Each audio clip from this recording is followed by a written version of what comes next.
journaliste français de presse écrite et chroniqueur de radio et de télévision, notamment de l'actualité théâtrale. Philippe Tesson est mort à l'âge de 94 ans, annonce Le Figaro, média pour lequel il travaillait. Il est décédé dans la soirée du mercredi 2 février 2023 chez lui, paisiblement et entouré de ses enfants, a indiqué sa famille jeudi matin au journal. Fondateur en 1974 du Quotidien de Paris, il était propriétaire de la maison d'édition L'Avant-Scène Théâtre et de sa revue du même nom, ainsi que du théâtre de poche Montparnasse à Paris.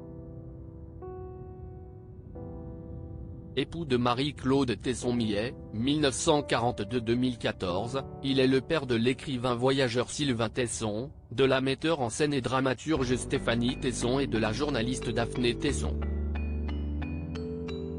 Le Figaro, très ému par la disparition de Philippe Tesson, revient sur le riche parcours de ce passionné de théâtre, grand connaisseur de Shakespeare.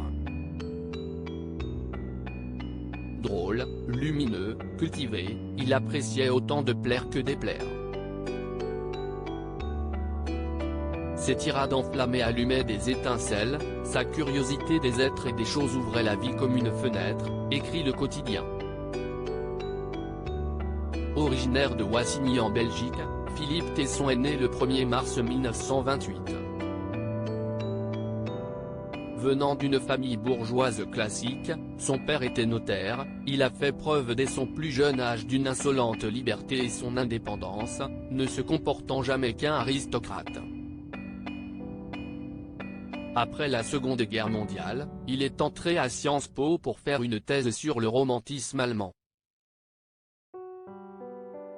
Il est secrétaire des débats parlementaires à l'Assemblée nationale lorsque le puissant patron de presse Henri Smadja lui propose de travailler avec lui.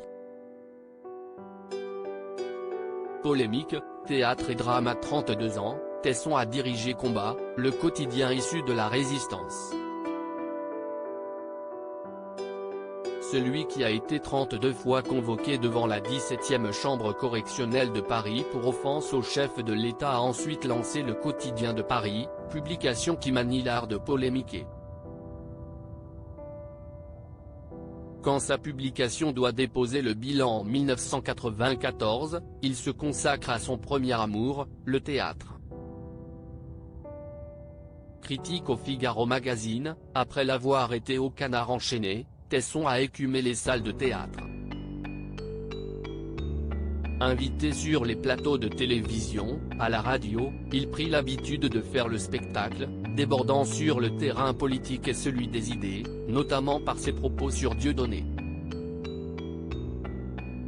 Le Figaro se souvient aussi des drames qui ont marqué son existence. Dans la nuit du 7 mai 2014, son épouse, Marie-Claude, fut emportée par une embolie pulmonaire.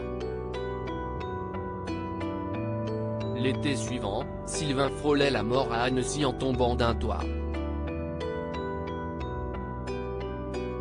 En janvier dernier, hospitalisé, émergeant d'une réanimation dont ses proches pensaient qu'il ne reviendrait pas, Philippe Tesson eut cette ultime réplique : « Je ne suis pas né pour mourir.